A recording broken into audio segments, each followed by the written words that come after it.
Howdy folks, today I'm going to break apart a Ford 8N tractor. What I've got is I've got a transmission that's stuck in multiple gears, and we had a crowbar out and we were trying to get these various things to move. We did manage to move, get it out of reverse, but it's still stuck in two other gears at the same time. As of right now, I don't think I have any broken gears, but we'll find out when we get it apart. So in the meantime, what we're going to have to do to break this tractor apart here in the back half right here, we're going to have to take these sides off. We're going to have to open this up and disconnect the PTO, and then hopefully we can take apart the seal that holds the top shaft of the transmission and back it out just slightly without actually having to remove it altogether. And what I'm hoping is that the pressure that's been placed on these right now will pop when we get that upper shaft freed from the bottom one. So with that, we'll have a go. Okay, so I took the sides off there, and now I'm in here looking at this PTO, and one of the things I noticed is this arm, that little arm right there needs to go in to that slot right there on that PTO. So remember that when we're putting her back together. Okay, we got the tractor split in half. I didn't move it a whole lot because I don't really want to. One of the things you should understand is that there are two drain plugs. Let me see if I can see the one here. Here's one of them. Okay, to take the fluid out of the transmission. And then way around here in the back is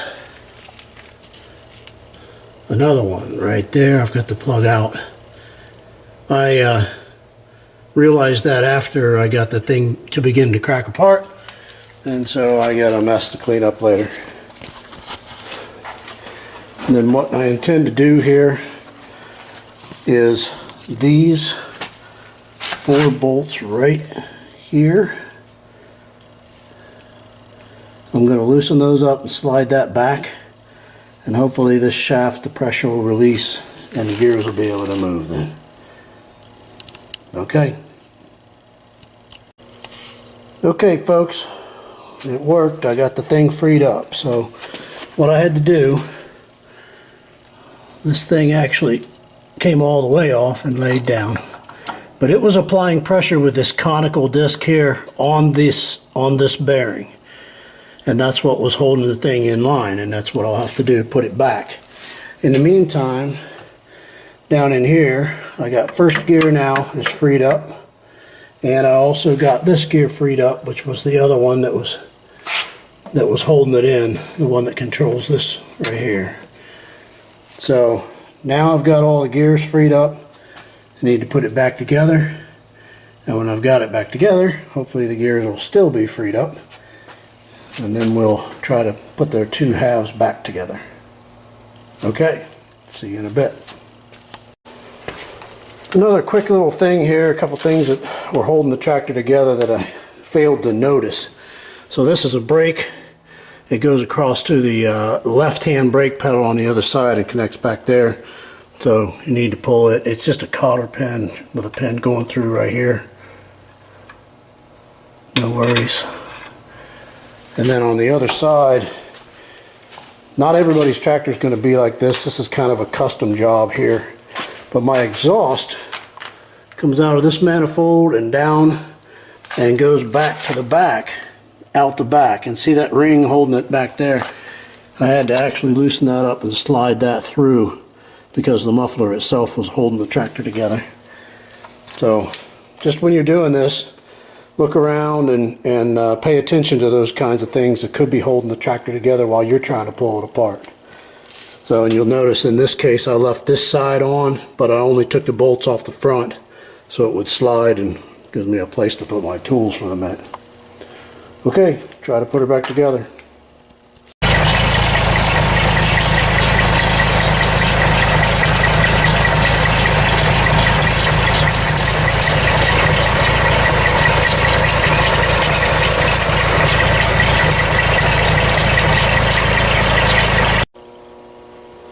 Okay, so now I've been putting the thing back together, and I got a new gasket right here and placed it in, and then I needed to align the two shafts, the upper and lower. The one is the drive shaft for the rear end, that's on the top, and then the one on the bottom is actually for the power takeoff or the hydraulic pump. And I had to get those splines lined up to get it to want to come together. Now, it was cocked at an angle, it didn't want to come together, and what I figured out was the bottom was too wide, so it must have been the PTOs. So I went back to the back, placed the pipe wrench on the power takeoff right here, and just gave it just a little bit of a turn, and the thing slid in, the splines lined up, and it popped in, and the whole tractor sat down and lined up straight. So now all I got to do is finish pulling it together, and we'll be done, really. A little trick that I'm doing, I don't know if anybody else has done this or thought of this, maybe they have, but I was worried about it getting away from me, and so I got some extra long bolts and threaded them through here to pull it together instead of just horsepower with big crowbars. A little bit more controlled pull. I'm also using a C-clamp there just to pull it together. Alright.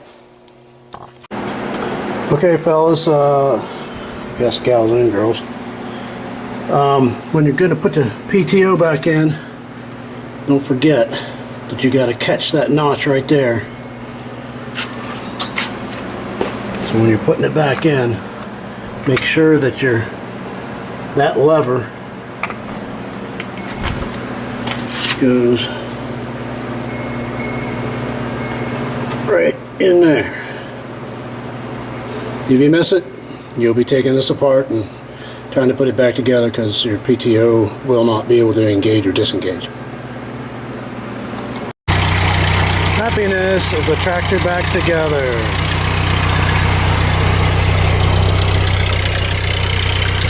And ready to ride.